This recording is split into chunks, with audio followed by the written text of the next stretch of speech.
सराहनीय कार्य को भी। मैंने कई ग्राम प्रधानों के कार्यों को उस दौरान देखा था। गांव में एक पॉजिटिव व्यक्ति था जिसको कोरोना पॉजिटिव हो गया था। मैंने उस समय उसको देखा था कि वह व्यक्ति घर में रहने की व्यवस्था, सेपरेट रूम नहीं थी, अलग से रूम और टॉयलेट नहीं था। तो ग्राम प्रधान उन्हें ग्राम पंचायत घर में लेके आई थी, वहां रखा हुआ था, अपने घर से नियमित रूप से भोजन उनको करवाती थी और यह नियमित क्रम चल रहा था। और मैं उसी दिन मान लिया था कि जब हमारे ग्राम प्रधानों में डेडिकेशन हो, ये समर्पण का भाव हो, अपने ग्राम पंचायत को कोरोना मुक्त करने का एक जज्बा हो, तो कोरोना हम पर कभी हावी नहीं हो पाएगा। और मैं अभिनंदन करूंगा कि आज प्रदेश का कोरोना का मॉडल पूरे देश और दुनिया के अंदर सबसे बेहतरीन माना गया है। और आज मैं चाहूंगा कि आपसे मैंने इन चीजों के लिए कहा है कि एक तो इन कार्यों के लिए को लेकर के एक तो हम लोग तत्काल कार्रवाई करें।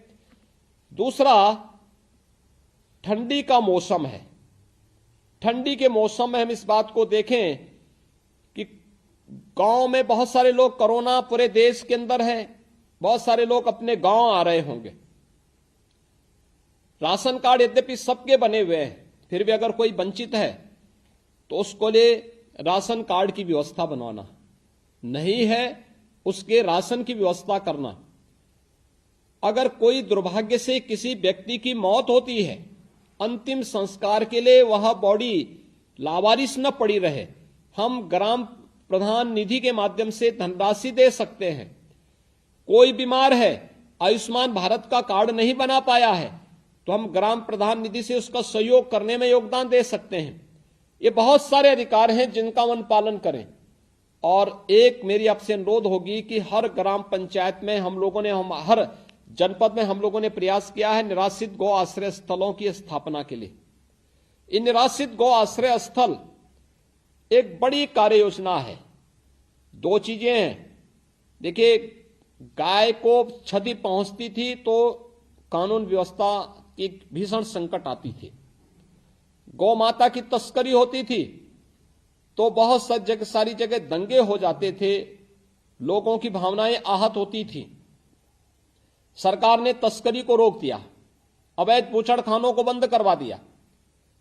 अब गोवंश आया है तो इसके लिए निराश्रित गौ आश्रय स्थल हम लोगों ने बनाए हैं।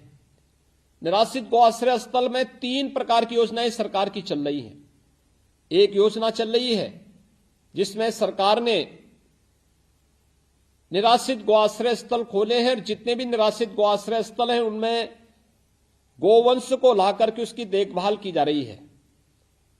दूसरा है सहभागिता योजना, जिसमें गांव का कोई व्यक्ति अगर निराश्रित गौ आश्रय स्थल से किसी गोवंश को अपने पास ले जाकर के उसकी देखभाल करना चाहता है तो वह अपने घर में ले जाकर के उनकी देखभाल कर सकता है, उनकी सेवा कर सकता है और हर गौवंश का उसे 900 रुपये दिया करेंगे।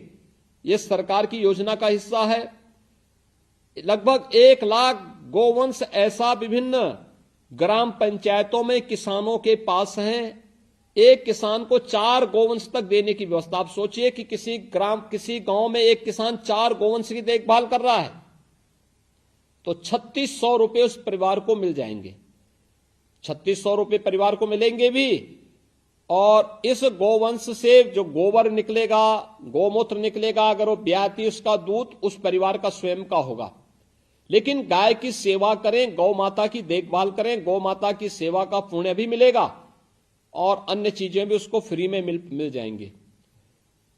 तीसरी योजना है कुपोषित परिवारों को एक ब्याई हुई गाय उपलब्ध करवाना। यानी जो कुपोषित परिवार हैं उन लोगों की सूची होगी आपके ग्राम पंचायत में आंगनबाड़ी के पास। आंगनबाड़ी से उस सूची को लेकर के जिस परिवार में कुपोषित माता है, कुपोषित किशोरी कन्या है, कुपोषित बच्चा है, उस परिवार को निराश्रित गौ आश्रय स्थल से एक कोई ब्याही हुई गाय उपलब्ध कराना और वह परिवार उसकी देखभाल करे। इसके बदले सरकार उन्हें 900 रुपये हर महीने उपलब्ध कराती है उस गौ सेवा के लिए। भाइयों बहनों, ये इतनी अच्छी 3 प्रकार की योजनाएं हैं। अगर इन 3 योजनाओं को हम गांव में लागू कर देंगे तो ये अन्ना पशु या छुट्टा पशुओं की समस्या या निराश्रित गौआश्रय गोवंश की जो समस्या है, इसका पूरी तरह समाधान हो सकता है। अपनी अपनी ग्राम पंचायतों में इस जिम्मेदारी को हमें लेना होगा। अगर हम लोग ले लेंगे तो एक बहुत बड़ी समस्या का समाधान हम लोग कर देंगे, किसानों की फसलों को भी हम बचा देंगे और इसके माध्यम से गांव में अनावश्यक तनाव की स्थिति जो पैदा होती है, इसका भी समाधान हम लोग कर देंगे। मेरे आप सबसे अपील होगा कि वर्तमान में कोरोना महामारी से बचाव करने प्रदेश के अंदर 15 करोड़ लोगों को हम लोग फ्री में अन्न योजना दे रहे हैं, खाद्यान्न। डबल इंजन की सरकार है, डबल डोज भी दे रहे हैं। यानी केंद्र सरकार के द्वारा हर परिवार को 5 किलो अन्न हर यूनिट पे उपलब्ध कराया जा रहा है और हमारी सरकार के द्वारा अंत्योदय कार्ड धारकों को 35 किलो खाद्यान्न, 1 किलो दाल, 1 किलो खाद्य तेल, 1 किलो चीनी, 1 किलो नमक उपलब्ध करवाया जा रहा है। अंत्योदय परिवार बहुत सारे ऐसे होंगे जो कोटे की दुकान पे नहीं आ सकते। मेरा अनुरोध होगा उनके घरों तक खाद्यान्न पहुंचाने का योगदान आप करेंगे तो पुण्य के भागीदार होंगे। दूसरा, पात्र गृहस्थी परिवारों को प्रति यूनिट हम लोग 5 किलो खाद्यान्न उपलब्ध करवा रहे हैं। इसमें गेहूं या चावल या कुछ आधा गेहूं आधा चावल उपलब्ध करवाते हैं। अगर 9 परिवार किसी कार्ड में है, 9 यूनिट हैं तो 45 किलो खाद्यान्न मिल जाएगा, 7 हैं तो 35 किलो मिल जाएगा, 5 है तो 25 किलो खाद्यान्न मिल जाएगा। 1 किलो दाल, 1 किलो खाद्य तेल, 1 किलो नमक उस परिवार को उपलब्ध करवाया जा रहा है। मेरा अनुरोध होगा पर्याप्त मात्रा में खाद्यान्न का आवंटन है, हर परिवार को यह सुविधा उपलब्ध हो जो पात्र गृहस्थी या अंत्योदय कार्ड धारक हैं।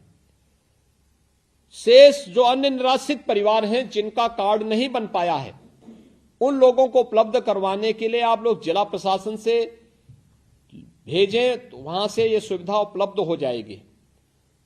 ये सभी सुविधाएं अगर हम अपने गांव में कराएंगे तो देखिए इसका लाभ ग्राम प्रधानों को प्राप्त होगा, यशस्वी आपका जीवन होगा और एक महामारी के खिलाफ देश की लड़ाई को हम आगे बढ़ाने में सफल होंगे। दूसरा, ICCC में इन सूचनाओं को देना कि कौन आपके गांव में कोरोना पॉजिटिव है, उसकी स्थिति क्या है, उसको मेडिसिन किट मिली कि नहीं मिली है, वैक्सीन कितने लोगों ने लिया है, कितने लोग बचे हुए जिनको वैक्सीन देना है, पहली डोज कितने लोगों को अभी लेना बाकी है, सेकंड डोज लेना कितने लोगों को बाकी है, बूस्टर डोज कितने लोगों को लेना है। अगर ये सभी डाटा अगर आप ग्राम पंचायत के माध्यम से तैयार करेंगे, बहुत बड़ा पुण्य का कार्य होगा। और मेरी आप सबसे अपील होगी, देखिए स्वच्छता के लक्ष्य को प्राप्त करने के लिए बीमारी को समाधान होना बहुत आवश्यक है और बीमारी के समाधान के लिए स्वच्छता के समाधान का, देखिए प्रधानमंत्री जी ने हर घर शौचालय बनाने की योजना लागू की। आज आप देखते होंगे बहुत सारी बीमारियां समाप्त हो गई। हम पूर्वी उत्तर प्रदेश में देखते थे, गोरखपुर, महाराजगंज, कुशीनगर, देवरिया, सिद्धार्थनगर, संत कबीरनगर, बस्ती, बलरामपुर, गोंडा, श्रावस्ती, लखीमपुर खीरी से लेकर के सहारनपुर तक हम लोग देखते थे इंसेफ्लाइटिस से हजारों मौतें होती थी, हर वर्ष हजारों मौतें होती थी। आज शौचालय की योजना घर घर बनी स्वच्छ भारत मिशन में, आज मौत पूरी तरह समाप्त हो गया है। इंसेफ्लाइटिस से होने वाली मौतें पूरी तरह समाप्त हो गई।